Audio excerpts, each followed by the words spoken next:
Hello my friends, welcome to our channel Saloni Verma study point. मैं सलोनी वर्मा आप सभी का स्वागत करती हूँ सलोनी वर्मा स्टडी पॉइंट पे।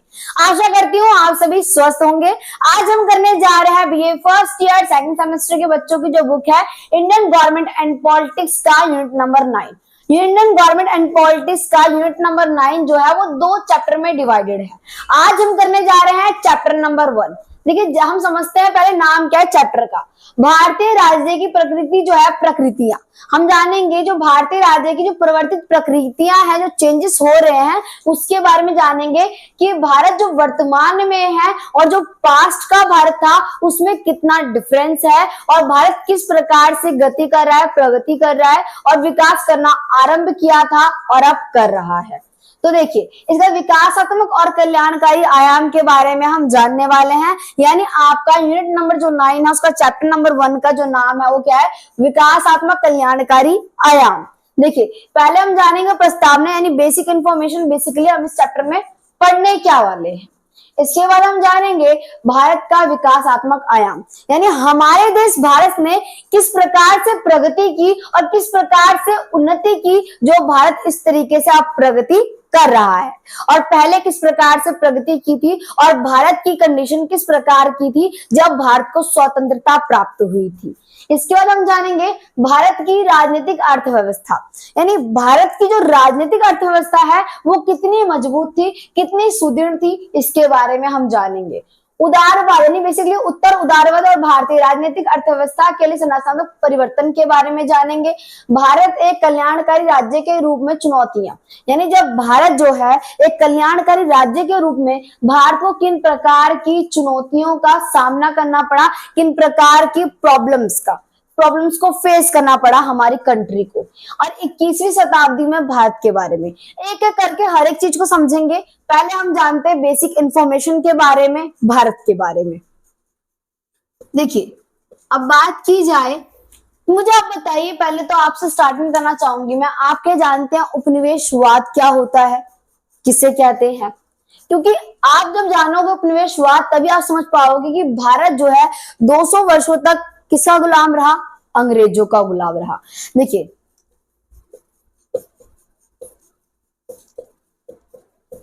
उपनिवेशवाद का मतलब होता है जब एक ताकतवर, यानी मान लीजिए एक ताकतवर कंट्री है, जहां उसका कोई समूह है, जब कोई ताकतवर दूसरे क्षेत्र पर या किसी राज्य पर जाकर शासन करने लग जाता है और उसका बहुत ज्यादा क्या करता है, शोषण करता है, यानी उसके संसाधनों का अंधाधुंध उपयोग करता है, इससे उपनिवेशवाद कहा जाता है।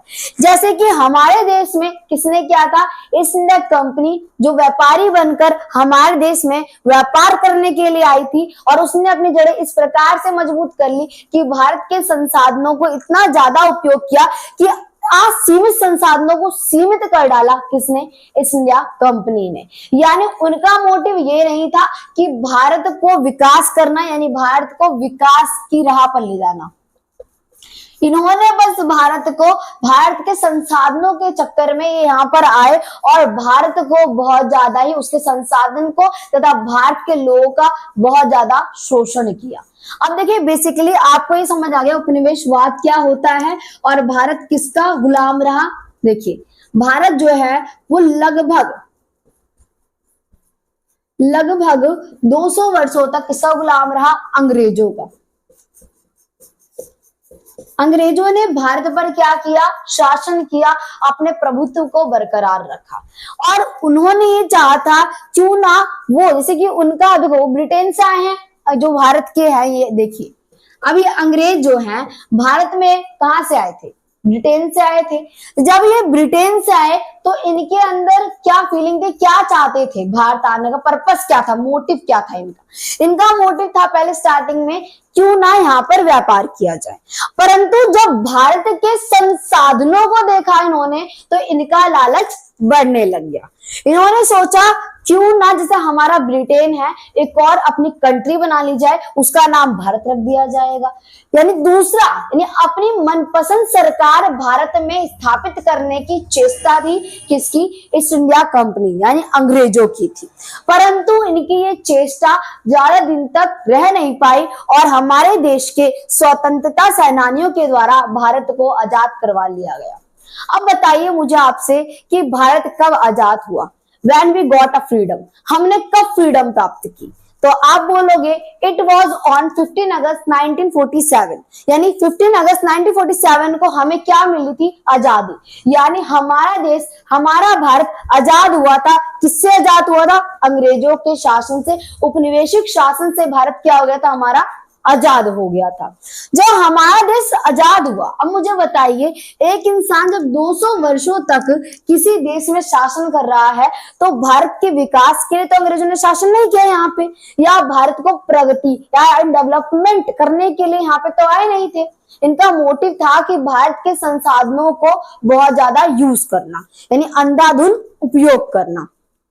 तो अब मुझे आप बताइए कि भारत की सामाजिक, आर्थिक, राजनीतिक स्थिति किस प्रकार की होगी?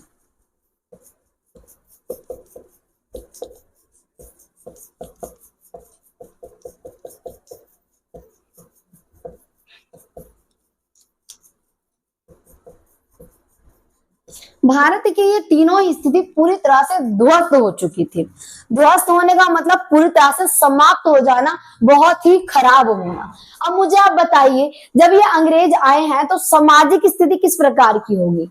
सामाजिक स्थिति भारत की, यानी सोशल स्थिति जो भारत की है वो बहुत ही बेकार थी, क्योंकि अंग्रेज जो है जनता के साथ बहुत ही गलत व्यवहार करते थे। भारत के नागरिकों का बहुत ज्यादा शोषण किया, उनसे जितना काम करवाते थे उनकी उच्चतम राशि जितनी होती थी, जितना कार्य किया है वो नहीं देते थे। इसके बाद आती है राजनीतिक स्थिति। भारत की राजनीतिक स्थिति में अगर बात की जाए, किसकी बात चल रही थी ज्यादा? किसका शासन था? अंग्रेजों का शासन है। तो अंग्रेज क्या भारत की चेष्टा के लिए, भारत के अच्छे के लिए, भारत की भलाई के लिए कार्य करेंगे? एकदम नहीं। यानी भारत की भलाई के लिए तो कार्य करेंगे नहीं। जो उच्चतम पद होते थे, बड़े बड़े सरकारी पद होते थे, अंग्रेज उसमें अंग्रेजों को ही नियुक्त करते थे, यानी अपने देश के नागरिकों को नियुक्त करते थे। जो नीचे कार्य होते थे, छोटे मोटे कार्य होते थे, वो कार्य किसे दिए जाते थे? भारत के नागरिकों को दिए जाते थे। अब बात की जाएगी आर्थिक स्थिति। अब देखिए, बेसिकली अब कोई देश आजाद हुआ है, यानी हमारा देश भारत नव स्वतंत्र हुआ है। अब समझिए पहले नव स्वतंत्र क्या होता है। अब नव स्वतंत्र का मतलब यानी कि अभी भारत जो है स्टार्टिंग में स्वतंत्र हुआ है। 200 वर्षों की पराधीनता के बाद भारत स्वतंत्र हुआ है अंग्रेजों के शासन के उपरांत। अब जब भारत स्वतंत्र हुआ है तो भारत की सामाजिक, आर्थिक, राजनीतिक स्थिति पूरी तरह से ध्वस्त हो चुकी है। अंग्रेजों ने भारत की नींव हिला डाली है, यानी कि भारत की सामाजिक, आर्थिक स्थिति को खराब कर डाला है। तो अब बताइए, जब हमारे स्वतंत्रता सेनानी जो है, जिनके द्वारा हमारे देश को आजादी मिली, हमें आजादी मिली, उन्हें कितनी समस्याओं का सामना करना होगा। अब देखिए,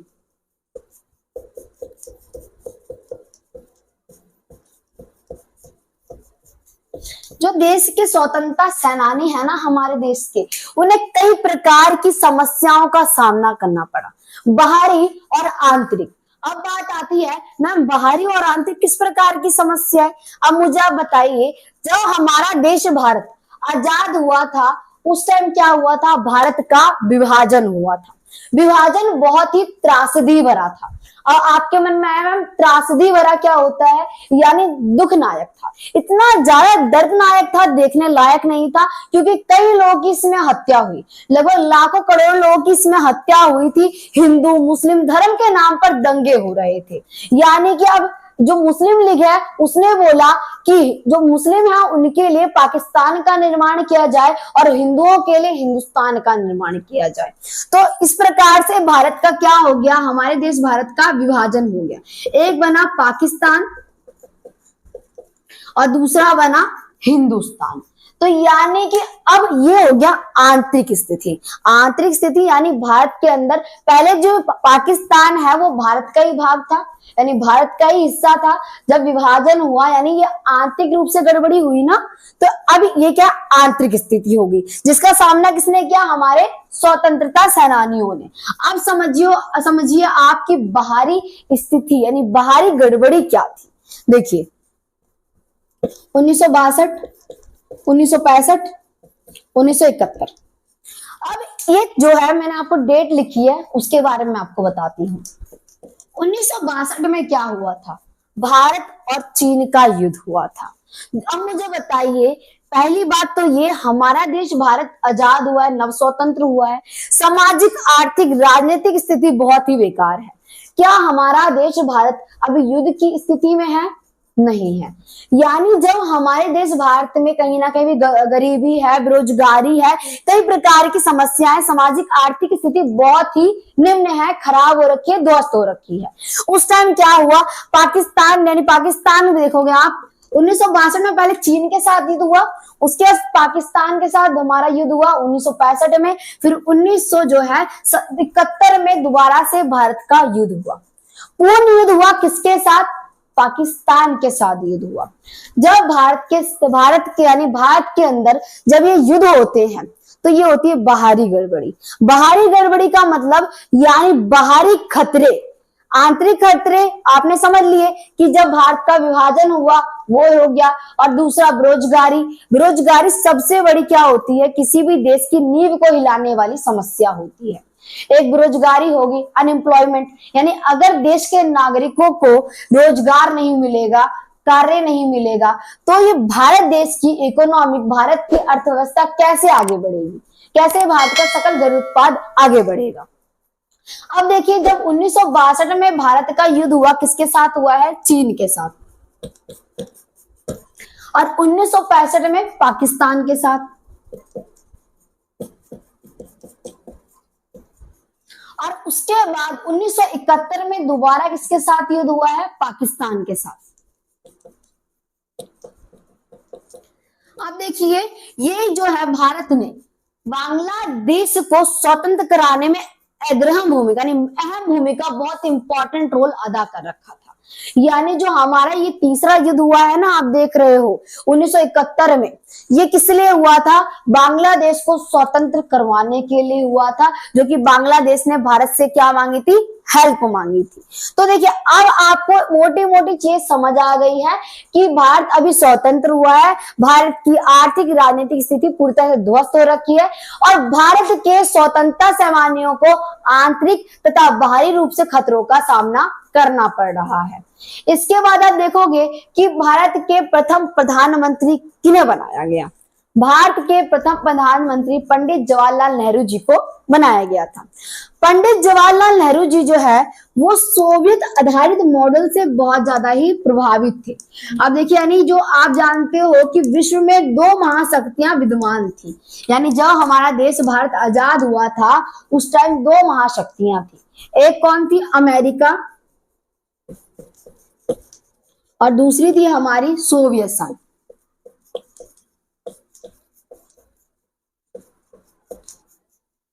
तो ये दो जो विश्व है वो दो गुटों में बट गया था, और यानी ज्यादातर जो कंट्रियां हैं, देश है, कोई आप देखोगे अमेरिका में तो कोई सोवियत संघ में शामिल हो रहा था। भारत को भी यही बोला गया कि भारत या तो अमेरिका में और या तो भारत सोवियत संघ में किसी एक गुट में शामिल हो जाए। परंतु भारत ने क्या किया? भारत किसी भी गुट में शामिल नहीं हुआ और भारत ने गुट निरपेक्षता की नीति को अपनाया।